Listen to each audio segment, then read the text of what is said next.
કચ્છી ગુજરાતી સરિતામાના ચેનલમાં આપણું હાર્દિક સ્વાગત છે। આજે આપણે બનાવશું પાલકના પકોડા। તો એના માટે અમે પાલક ધોઈ અને રાખી છે। તો એના આપણે આ ડાંઠલા કાઢી લઈએ અને પાંદડા અલગ કરી લઈએ। હવે આપણે આ ડાંઠલા કાઢી લીધા છે અને આ પાંદડા રાખ્યા છે। હવે આપણે એના માટે ચણાના લોટનું મિશ્રણ બનાવીએ। હવે આપણે આ એક વાટકી ચણાનો લોટ લીધો છે, તે આપણે આ મોટા વાસણમાં એડ કરવાનું, બરાબર? પહોળું વાસણ એમાં। હવે એમાં આપણે થોડું થોડું પાણી એડ કરી અને એને લિક્વિડ જેવું બનાવી લઈએ। આપણે આવી રીતે આપણે થોડું થોડું પાણી એડ કરતા જશું ને આવી રીતે હટાવતા જઈએ અને ગાંઠા એકે પડવા દેવાના નહીં। આવી રીતે મિક્સ કરી લઈએ આપણે। હવે આપણે આવું લિક્વિડ જેવું બનાવી લીધું, પતલું, બરાબર?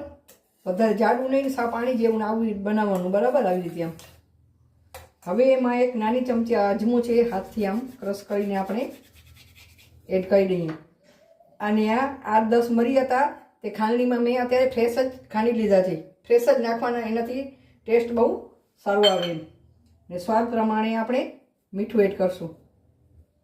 હવે એને પણ આપણે બરાબર આમ મિક્સ કરી લઈએ। હવે આપણું મિશ્રણ મિક્સ થઈ ગયું છે। હવે આપણે ગેસ ચાલુ કરી અને તેલ ગરમ કરવા મૂકીએ। આપણે તેલ ગરમ કરવા મૂક્યું છે, તેલ ગરમ થાય છે। આપણું પાલક સ્વાસ્થ્યનો પાવર હાઉસ છે, તેનામાં વિટામિન, આયરન અને ફાઇબર ભરપૂર માત્રામાં હોય છે।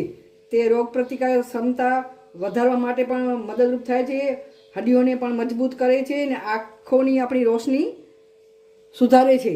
એટલા બધા એનામાં ગુણ છે અને પાચન ક્રિયામાં પણ સુધારો કરે છે। તે વજન કમ કરવા માટે પણ આપણે પાલક મદદરૂપ થાય છે। તો ગમે તે રીતે આપણે બાળકોને પાલક ખવડાવવી જોઈએ। હવે આપણું તેલ ગરમ થઈ ગયું છે। આવી રીતે આમ પાંદડા અંદર આમ નાખવાના, બરાબર? એક એક આ પાંદડો આમ લઈ તેલમાં આમ તેલમાં શું આમ લોટમાં આપણે ડુબાડી આવી રીતે લપેટવાનું ને આવી રીતે આપણે તળી લેવાનું। એને આવી રીતે બધા પાંદડા આપણે આવી રીતે આમ નાખી દેવાના। આ બહુ મસ્ત લાગે છે અને ટેસ્ટ પણ બહુ એનો સારો આવે છે। આવી રીતે બધા આપણે પાંદડા એડ કરી લઈએ અંદર। જેટલા સમય એટલા આપણે એડ કરી દેવાના અંદર। હવે આપણે એક બાજુથી આમ તળાઈ ગયા છે, તો એને આપણે આમ પલટી મારી દઈએ, બરાબર? આવી રીતે આમ બહુ મસ્ત થાય છે ને ક્રિસ્પી થાય છે, એનો ટેસ્ટ બહુ સારો લાગે છે। મારા બાળકોને તો આ બહુ જ ભાવે છે।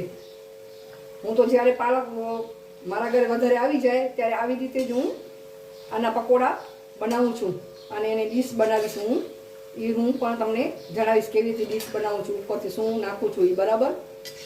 આમાં વધારે કાંઈ ચણાના લોટમાં કાંઈ જોઈએ પણ નહીં, આમાં સોડા નાખવાની પણ જરૂર નથી। આ જોઈ શકો છો, આમાં ઉલટ પુલટ કરી લેવાનું આપણે, બરાબર? થોડી વાર હજી એને ચડવા દઈએ આપણે। હવે આ પાલક પકોડા આપણા તળાઈ ગયા છે, એને આવી રીતે આમ મોટા જારમાં આપણે કાઢી લઈએ, જેથી તેલ બધું નીતરી જાય, બરાબર? હું તો દેશી રીત જ અપનાવું છું।